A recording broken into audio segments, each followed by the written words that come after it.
And now, you're tuned into RBLR, the home of Tampa Bay's RBLR Sports. What's up, RBLR Nation? Happy holidays. Hope everyone's having a great December. If you're up north, then hopefully you're staying warm. But if you're down here in Florida, if you're a local listener, then hope you're enjoying this gorgeous weather. I mean, it's been lovely out here. 50s and 60s, just the sweet spot, really, of Christmas weather. I know up north it's probably a little bit more chilly, but I'm a Florida boy, so I'm 50s and 60s still kind of cold to me. But without further ado, before we get into our topics for the day, which we've got plenty, we've got a lot to get into. I want to introduce my wonderful co-host, Mr. Remi. Say what's up to the people for me, Remi. Hey, how's it going, RBLR? I've been on before, but first time working with Carter. I'm very excited. He hosts the Bucks podcast, and I'm ready. Hell yeah. I didn't introduce myself. Thank you for doing that for me.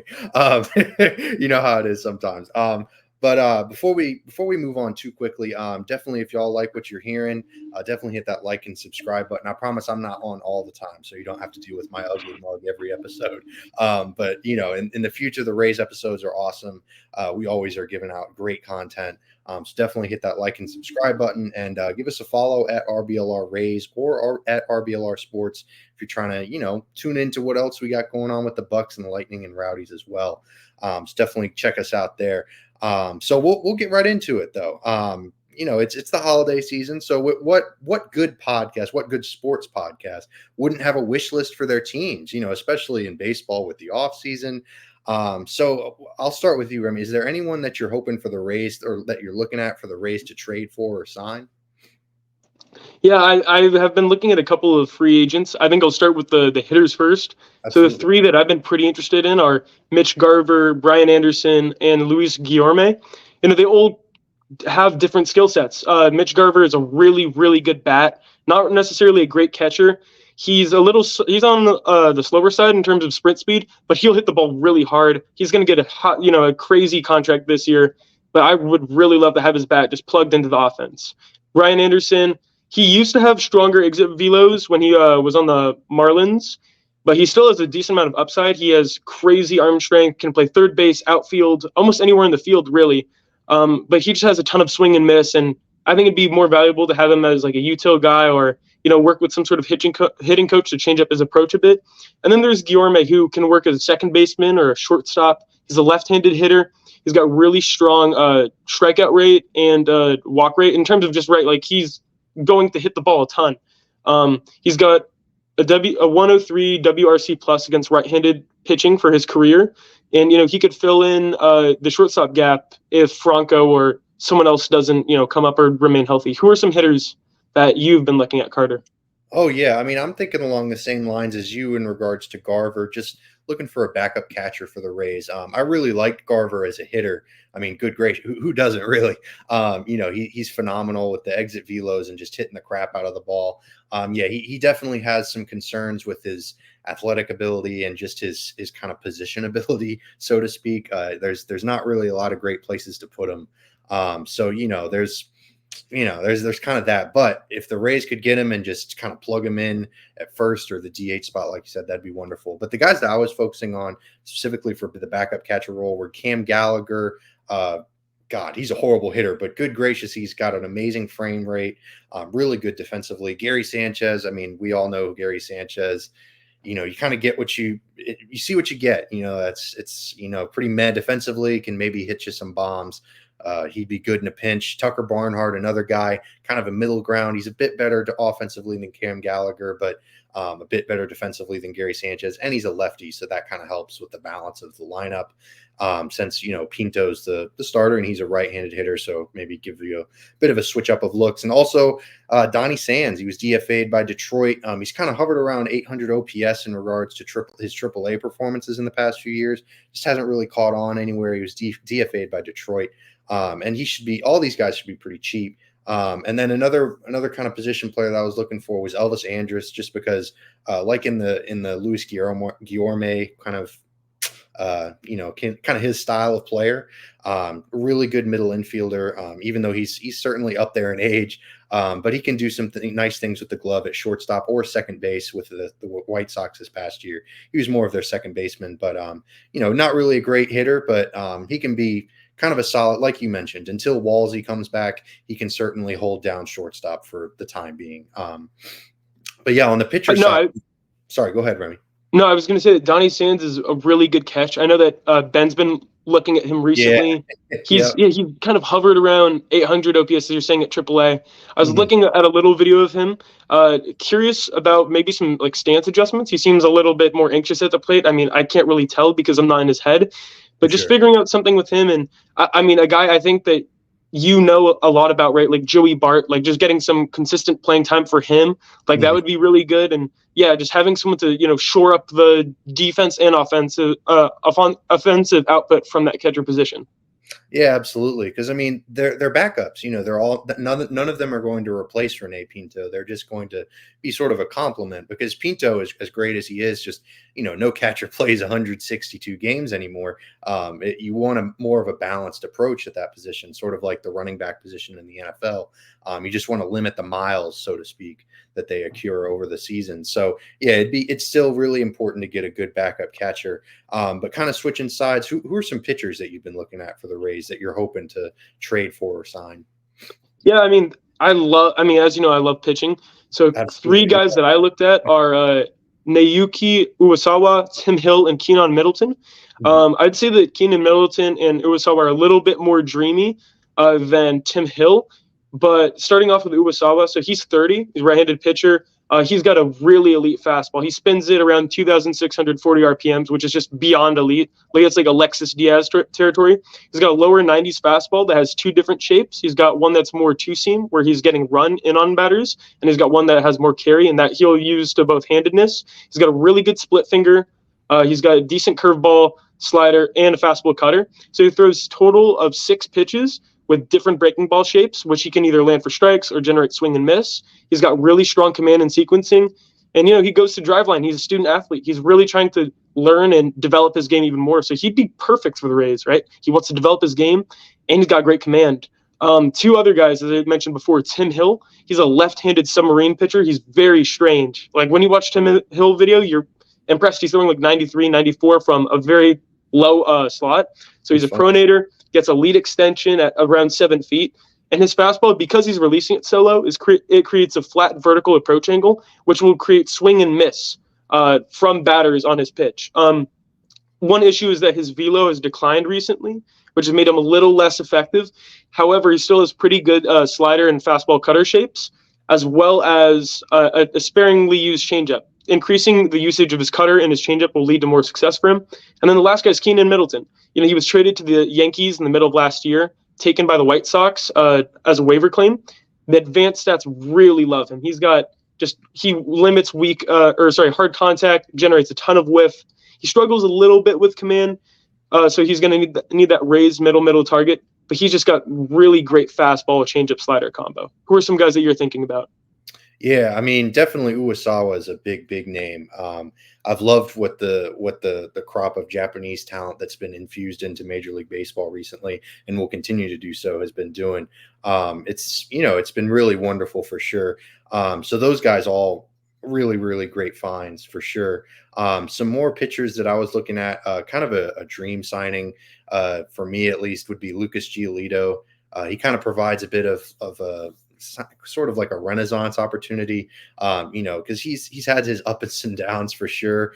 Came up as a hot prospect with the Nationals, was dealt to the White Sox, and then with the White Sox, he had some really great years, he had some really bad years, and that just sounds like a Rays reclamation project kind of waiting to happen. My only problem is just that he might command some decent money from other teams, and he might decide, gotta just, get the most bang for my buck here and just take the money right now. But if he was willing to kind of bet on himself, he could head to Tampa on a 1-year deal. Maybe it'd take a little bit less money and, work on some things, and the Rays could kind of fix him, quote unquote. And then, then he could turn around and parlay that into a longer term extension with another team next year. So that would be kind of interesting in my mind for sure. Another swingman sort of guy would be Vince Velasquez. He was all right for Pittsburgh last year. He hovered around 3.9 in the FIP category. The main concern with him, like you mentioned for Middleton, but for him, it's more just the walks per nine is a bit scary. It's a bit tough, but luckily he does have experience out of the bullpen and in the rotation, which the Rays love to do that. It's kind of the new, it's the thing now in baseball. You love a swing man, a guy who can spot start for you and provide you some value out of the bullpen. So those are definitely some really, really solid major league talent kind of arms that we're talking about. But I know you, Remy, you always got some really good lower level guys. Are there any minor league guys that you're looking at? Yeah, I was going to say very briefly about, as you were saying, with Vince Velasquez as well as Lucas Giolito, it's really a question of, do they bet on themselves, and do you take guaranteed money versus, projected money? Like, Yeah, are you going as Lucas Giolito? Like, he's only throwing like 90 miles per hour now. He's still got pretty good stuff, but would you rather, sign, let's say, a 2-year, $50 million contract with Pittsburgh, or let's say like New York Yankees? Or would you rather sign something like a 1-year, $20 million commitment with the Rays? And it's really an important question. But no, as you're saying about the minor league guys, so one guy I want to take a flyer on is Colin McHugh. He pitched for the Rays 2 years ago now, but he was really effective in as you're saying, swingman capacity. He's a supinator, so he's going to cut the ball really well. Got a really strong sweeping slider. But the only issue with him is that he's just been unlucky, and he's getting a little older, and he's getting a little injured. So figuring out how to make him successful, I could see long-term or some sort of rebound for him. And then two other guys would be like a Jimmy Nelson, who's also a little older, but he's got great stuff, or an Austin Voth.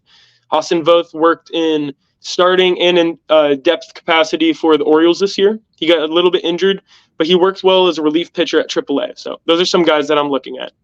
Yeah, absolutely. And another guy I kind of have personal.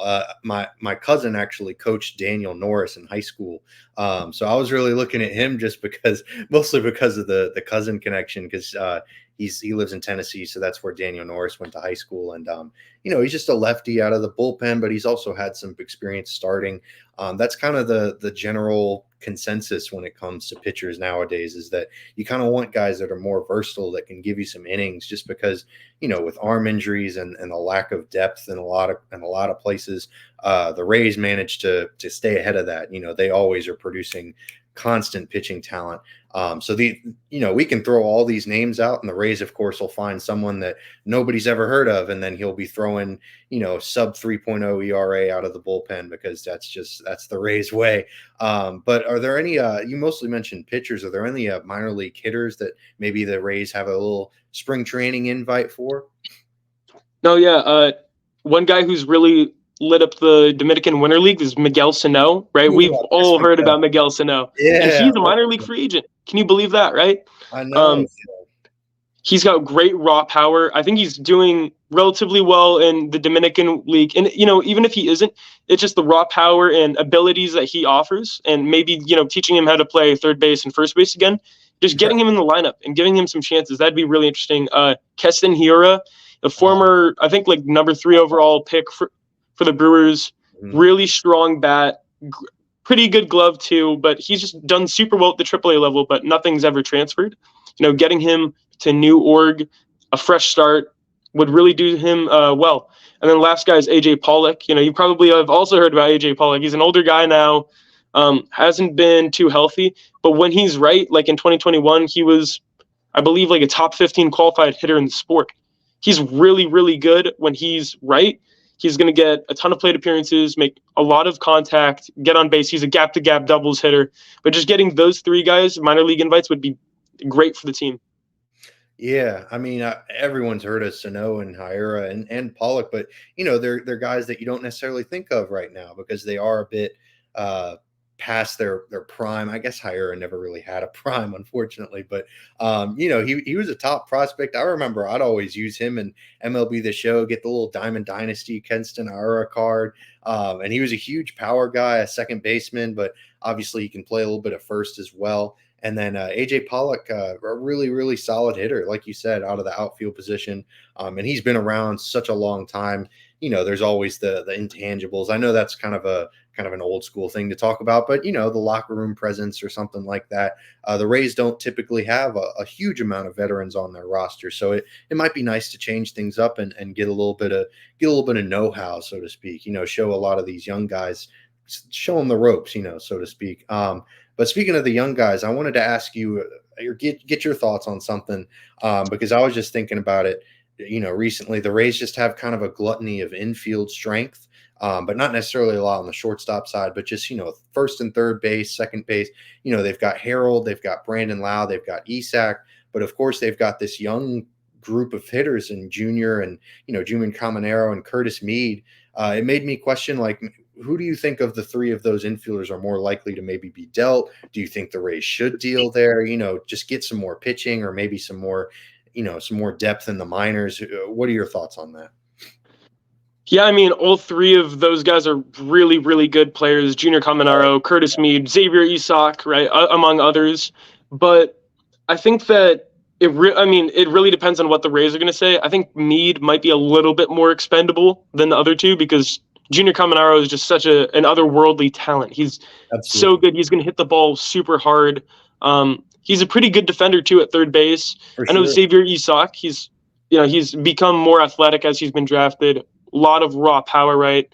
But Curtis Mead, I just don't know if there's too much of a future because I feel like also to some degree the Rays can kind of outsource his potential. Like there are other guys that you can find who are going to be quality hitters at second base. For instance, Brandon Lau. So it's like, do you want to keep Mead, who has almost been like ousted? Like he's not out of the roster, right? Not yet. Right. Or hopefully not ever for his sake. For sure. But in terms of the other guys, I just think that their ceiling is higher and they offer different skill sets while Mead can be more easily replaced. But what do you think about them? Yeah, I mean, definitely those three guys are definitely really interesting moving forward. And yeah, I do agree of the three, Mead is kind of the guy that you look at as maybe being a little bit more expendable. And we've seen it in the past, right, where the Rays have kind of a hot prospect that they call up, but maybe they underperform. I know Jake Bauers was up for a little bit longer than Curtis Mead has been, but I thought that was a really interesting trade when it happened. And then, of course, they get Yandy Diaz out of it, who we all, nothing needs to be said about Yandy Diaz that hasn't already.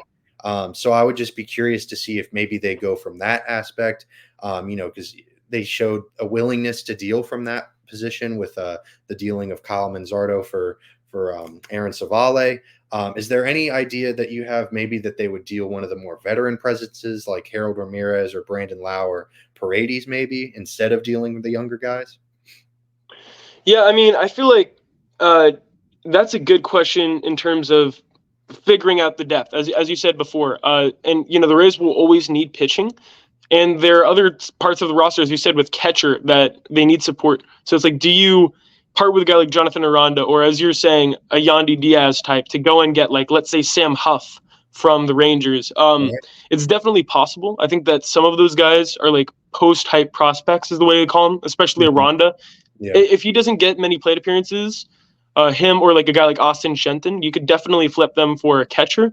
More veteran guys, I think they're a little bit more integral to the team, as you've seen with keeping around Yandy and Randy and Brandon Lau, right? Those are old guys from the World Series team that they've kept around. But the question is, how much do you want to mess with that team culture in the core, as opposed to trading away a more expendable player?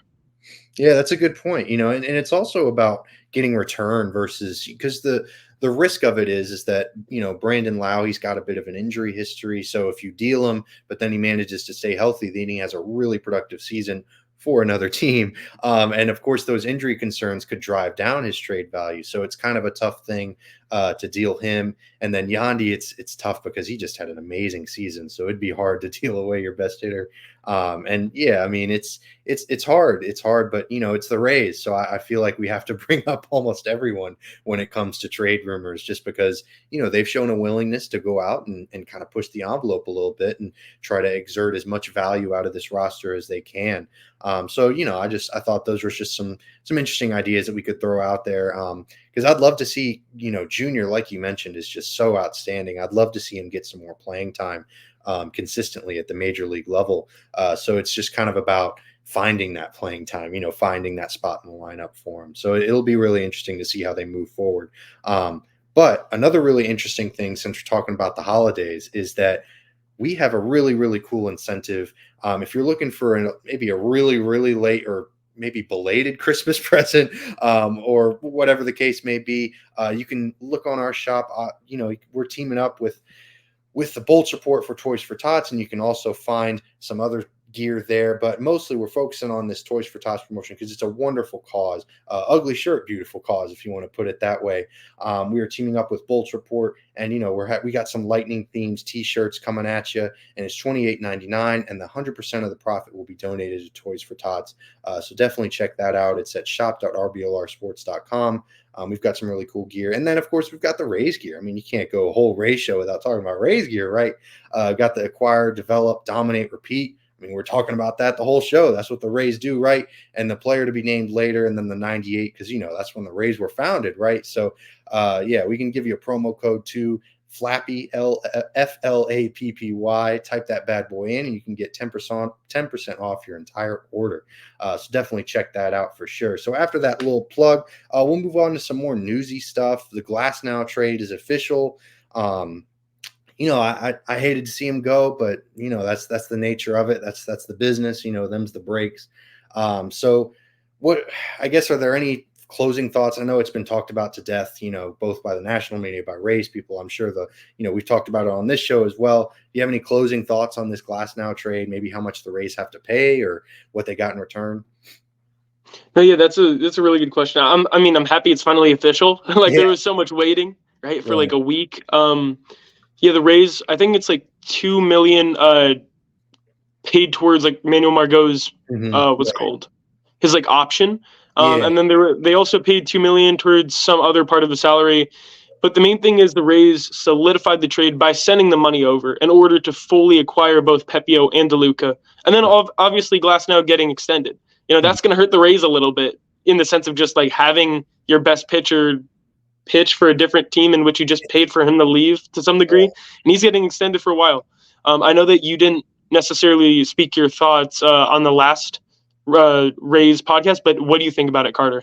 Yeah, I mean, it's tough. I thought the extension hurt a little bit, just for me personally, because it feels like the value is pretty high in the money that he's being given.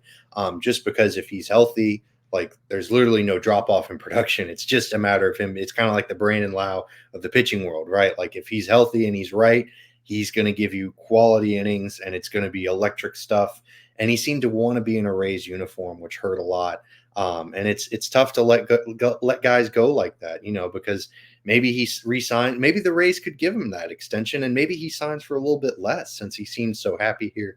But of course, that's all, what if speculations. If we want to go down those types of rabbit holes, we'll be talking all night.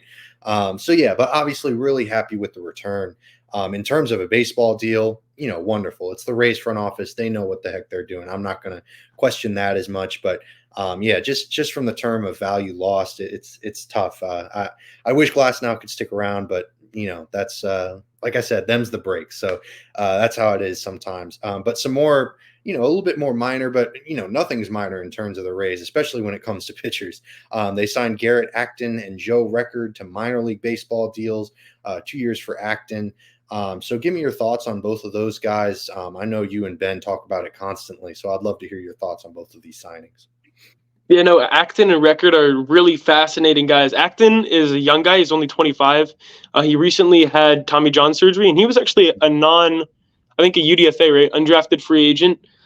He's got a really short arm action. He's got like a quick shuffle delivery to the plate. There's 3 interesting pitches and an elite carry fastball.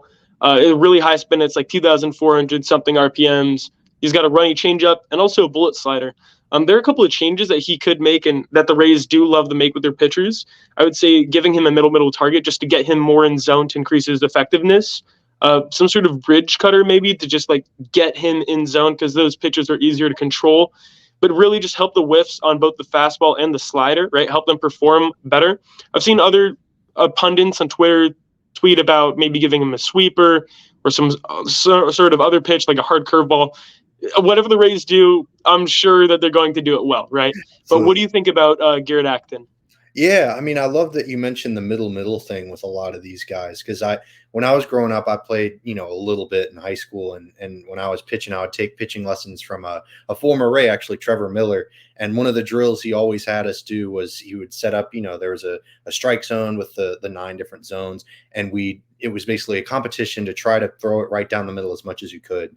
And you just find that, like, no, you can't throw it. Like, you'd throw it down the middle and then your fastball would run to the outside corner, or you throw it down the middle and then your curveball would break. So it was just kind of one of those things where, like, you keep it simple and you just throw it right down the middle and then the pitch will go somewhere nice. So I love that you mentioned that, because the Rays seem to do that as well as any other franchise in baseball. They just take pitchers and they just try to simplify things. Like, you always hear about, like, the Rays approach is just throw strikes, which sounds stupid because no duh, that's what pitchers are supposed to do. But it's just kind of simplifying the approach. Just, hey, you're in the majors for a reason. Go out and do your thing. Your stuff's great. Like, do your thing. So I love that you mentioned that for sure. But how about Record? I know you've got some stuff on him as well.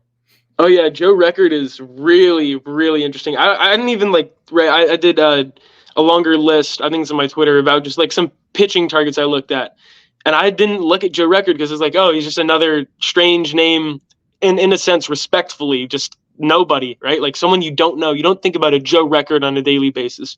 But more importantly, he just gets ground balls, like 60% ground ball rate. He's got a 23% strikeout rate and a 13% walk rate this year in 53 innings pitched. He's got very steep vertical approach angles on his on all of his pitches. He has a lot of deception. He's got a 4-pitch mix with a bunch of unique shapes. And he's almost like a right-handed Jordan Montgomery. And you know what Jordan Montgomery did last year? He won a World Series. Right. So if he has anything, similar to Jordan Montgomery and is able to use his 4-pitch mix effectively, especially increasing usage on like his curveball and his slider and maybe slightly changing up his like cutter fastball shape, I think Joe Record could be something really special in spring training with the Rays. If that's in a bulk capacity, it's in a bulk capacity. If it's in a starting, it's a starter, but we'll see. Everyone's excited for Joe Record though. Yeah, absolutely. I mean, I know I saw it, and like I didn't see the news from Mark Topkin. I saw it in our Discord, and I was like, you were like, oh, check out Joe Record. And I was like, oh, is Joe Record a podcast or something? I didn't know that was an actual pitcher.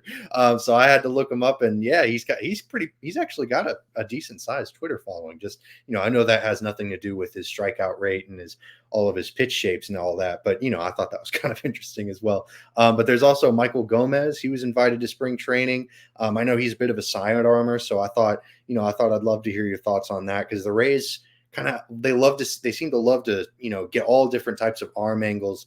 And, I know they had some recent success with Ryan Thompson, who unfortunately moved on to Arizona and had even more success, which kind of sucks to see. But what are your thoughts on Michael Gomez? Yeah, Michael Gomez, and as you mentioned, like the Rays love their sidearmers. Ryan Thompson, Kevin Kelly, Trevor Kelly, just to name a few recently, even Aaron Loop. But yeah, Michael Gomez is very interesting. He's very similar to Ryan Thompson, just in slot, as well as being drafted in the minor league portion of the Rule 5 draft. He's got a very flat approach angle on his sinker. He's also got a very flat sweeping breaking ball, but he also has 2 things over Ryan Thompson, or almost 3 things. He's got 2 interesting other pitch shapes, the changeup and the fastball, cut fastball that he can use against left-handed batters, which Thompson struggled with. And he's also got a very short arm action. Thompson didn't have a short arm action, right? He looked like Marge, I think Darby Robinson said. Yeah. He's dragging his arm across his body, but one thing that Gomez does, he's very short to that plate because of it. And so hitters can barely see where he's coming from, and they have to react against one of the flattest sweeping breaking balls in the game. So he's a very interesting guy. And speaking of interesting guys, a guy who got DFA'd but is unfortunately on a different team, a former Ray, is Luis Patino. What do you think about that? He's gone to the Padres now. He's back to where he started. Yeah, I mean, life is a circle sometimes, right? I mean, good gracious. He's part of that Snell deal, and I wish him the best. He seems like a nice guy, and he always seemed to just struggle once he got to the major leagues level. So I don't want to compare him to Davy Garcia, because that's kind of a rough comparison, but the White Sox kind of took chances on both of them, and they were kind of both in that slender build, but really, kind of put a lot on their arm, so to speak, and hard throwers, high velocity kind of guys, despite their slight frame. So I'd love to, good luck to him. Hope he has success with the Padres. And I was like, I know we were talking about this earlier off camera that we would have loved for him to join the Rays, come back, because the Rays unfortunately had to DFA him. But hey, the Rays can always use more pitching depth. Maybe he turns things around. But yeah, it's tough that, he unfortunately is kind of bounced around now for a seemingly talented guy. But that's baseball. Guys are constantly being shuffled around. So hopefully he finds his place in San Diego because they certainly need pitching. That's for sure. But in more pitching news, the pitch clock has been, they've announced some more rule changes. And the biggest one was the pitch clock being reduced to 18 seconds with runners on. It was previously 20 seconds. So what's your thoughts? I mean, my initial thing is just like, I don't know if this was necessary. They reduced the time so much with the pitch clock. It was awesome. Loved it. Fantastic. No doubt about it. But I don't know if it's necessary to further reduce it. Maybe you disagree? Maybe you're like, oh, no, this is great too. No, I think it's part of it is MLB wanting to squeeze the lemon as much as possible. Right. Yeah, for sure. The thing is, the lemon might be running out of juice because arms get fatigued, pretty quickly. I don't like it. I think that the pitch clock to begin with is an interesting idea, and I think it literally changes the physical side of baseball in which guys are more, I think it's anaerobic or aerobic as opposed to anaerobic, in which they have to, constantly be moving as opposed to just still movement and then go. Mm-hmm. I think it's a little dangerous, right? How many I would have to check the numbers, but I think we've had more Tommy Johns this year than any other year. I don't quote me on that. I'll have to look it up. But I know that on this Rays staff, how many guys had UCL surgeries? 4? Yeah, it's ridiculous. Right? Ridiculous. It's unbelievable. So I think that increasing or rather decreasing the time will increase the fatigue and stress on other, pitchers' arms, and maybe MLB should reconsider it because they're harming the people who make the game watchable. For some people, at least the pitchers. So I think it's dangerous to say the least, and hopefully it, brings in more viewership and more competition, which is what MLB wants. But I would just say that overall it's very dangerous. Yeah, absolutely. Yeah, I mean, maybe pitchers will start to adjust to this. I know I've watched a few shows on MLB Network talking about this very thing, and guys just having to adjust to the pitch clock because you can no longer kind of walk around the mound, give yourself a little break, and then deal 100%, all out every single pitch. So maybe I don't want to say the finesse because we're still we're still watching guys pump 96 and all that. But maybe they'll have to take a deep breath, take a step back and realize, hey, if I keep pushing my arm like this isn't going to go well. So yeah, I don't know. It's definitely going to be interesting. I'm with you though. I don't really dig it. I think that way more pitching injuries are going to continue to occur until pitchers either adjust or maybe Major League Baseball starts to implement some more rule changes to try to increase pitchers' health. I don't know that there's no easy solution to that. I'd love to see what they do, but we can do a whole episode on that. I'm sure we will in the future in the off season. So that'll be a future thing. But taking another look more at the Rays side, the fan experience. I know that the Rays have done a lot in recent years to try to kind of revamp the Trop and make things more fun for fans that are going to the games. And I'm really excited to see how they continue to revamp the food options. They've added some kind of pseudo local options like Faux Cheesy, Little Greek that are pretty good. And I will say, me and my family, we had season tickets in the left field ledge, which was really cool. If you're ever fortunate enough to get out there, it's awesome. It's a really fun experience. But are there any things that you've seen in other baseball stadiums that maybe you'd love to see the Rays implement at the Trop?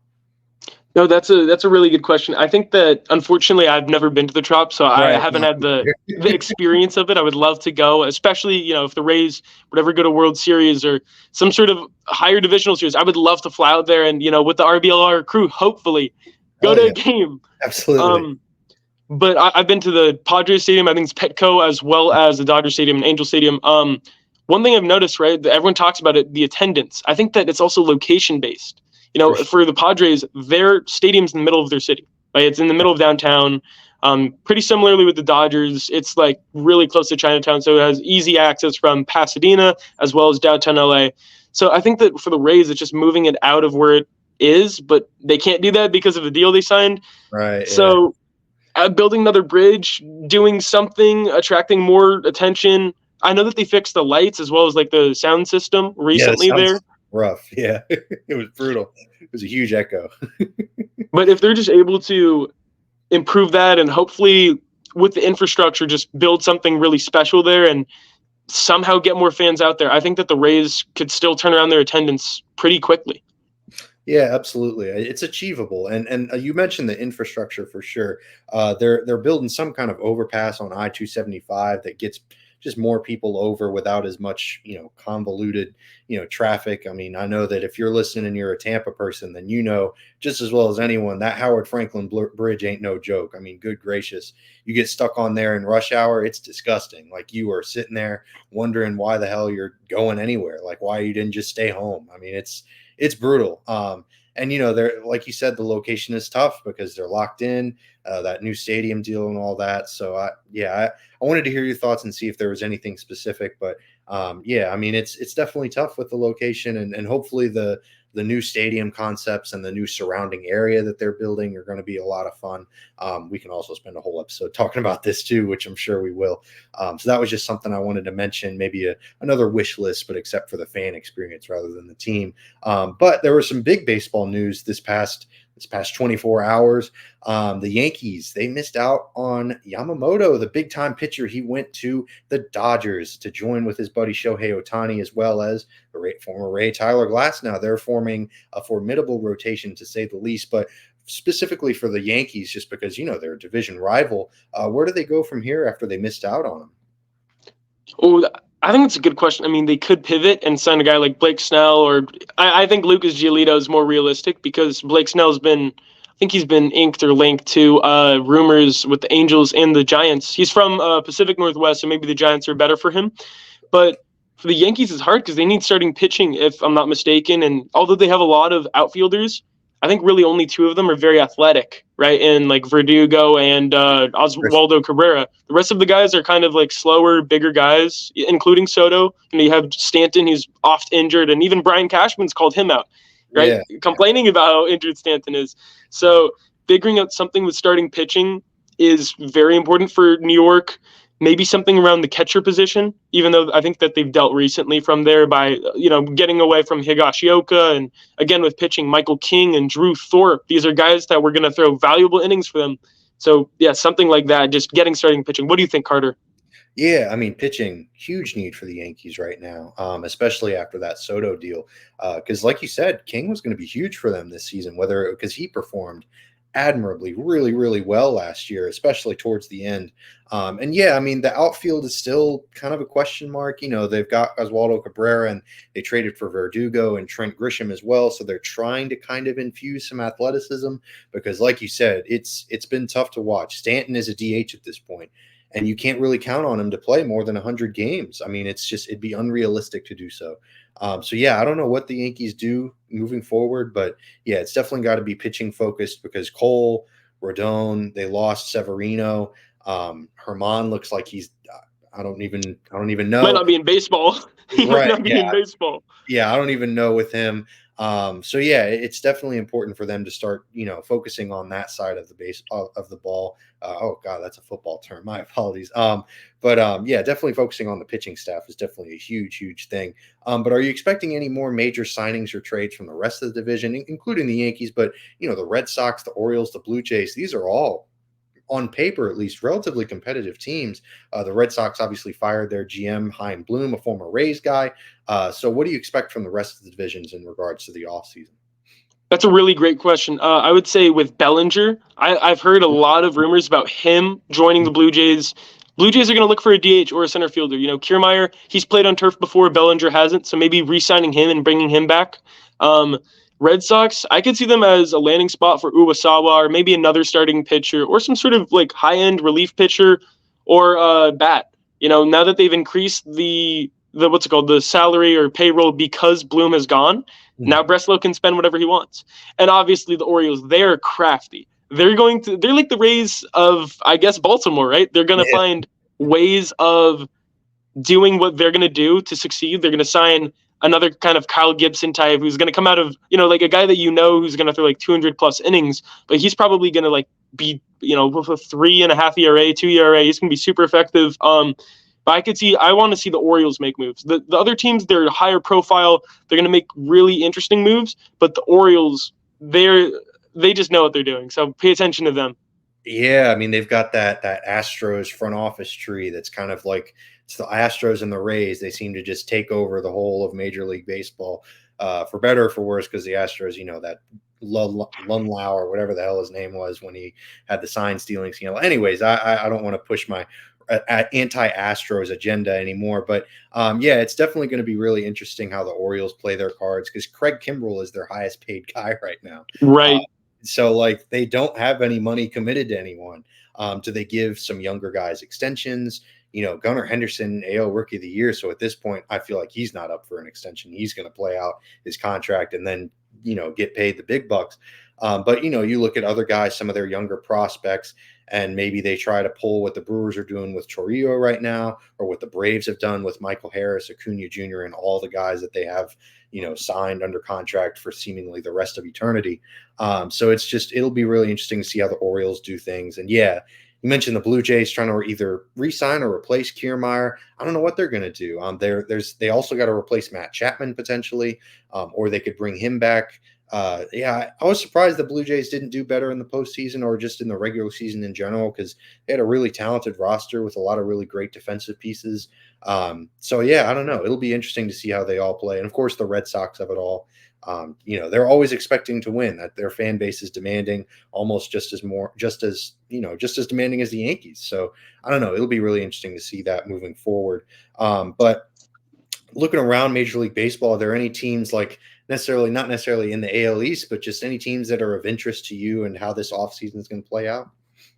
I would say that the Dodgers are just really fascinating. Them, the Astros, but specifically, actually, and the Braves too. But the Dodgers, they're just going to leverage their payroll and whatever money that they're able to use, and they've just been on a spending spree. And I don't think it's going to stop anytime soon. Some people have talked about a salary cap and a salary floor. I think it's kind of irrelevant because the thing is, regardless of whatever things you want to try and do to either increase competition or limit the Dodgers' spendthriftness, they're going to still find ways to succeed, right? They're going to just find ways to succeed. So they're very interesting. They're probably still going to sign like another starting pitcher to protect Sheehan and some of their depth. I could see them moving on to bat as well. Who are some teams that you're thinking about, Carter? Yeah, I mean, the Reds were the first team that came to my mind, but the Dodgers obviously really super interesting. But the Reds, I mean, I kind of expected them to be the Glasnow landing spot, to be quite honest with you, because they have gluttony of infielders as well, and they just added to it with Jeimer Candelario in that signing. So I was really intrigued. I thought maybe Marte might be in a Rays uniform, or maybe Jonathan India. I know India's kind of been on the decline after his Rookie of the Year campaign, but there's just a lot of talent there at the infield, and there's only 4 infield spots and then a DH spot. So there's only so much you can do. I know they're moving Spencer Steer to the outfield, or at least that's the plan. But yeah, I don't know. I thought that was a really interesting team as well. I just wanted to see what your thoughts were, because we're barely on the show. It's the first time on the show together. So I figured we'd throw some new ideas out. But yeah, we're coming towards the end of our episode. Thank y'all for listening so much. We really appreciate y'all tuning in. And Remi, thank you for joining me as always. If y'all like what you heard, definitely hit that like and subscribe button, or follow us on socials at RBLR Rays or at RBLR Sports. Remi's got some fire articles on our website. So definitely check that out. So yeah, for RBLR Rays, I'm tuning off. Carter Brantley and Remi. See y'all. Thank you so much.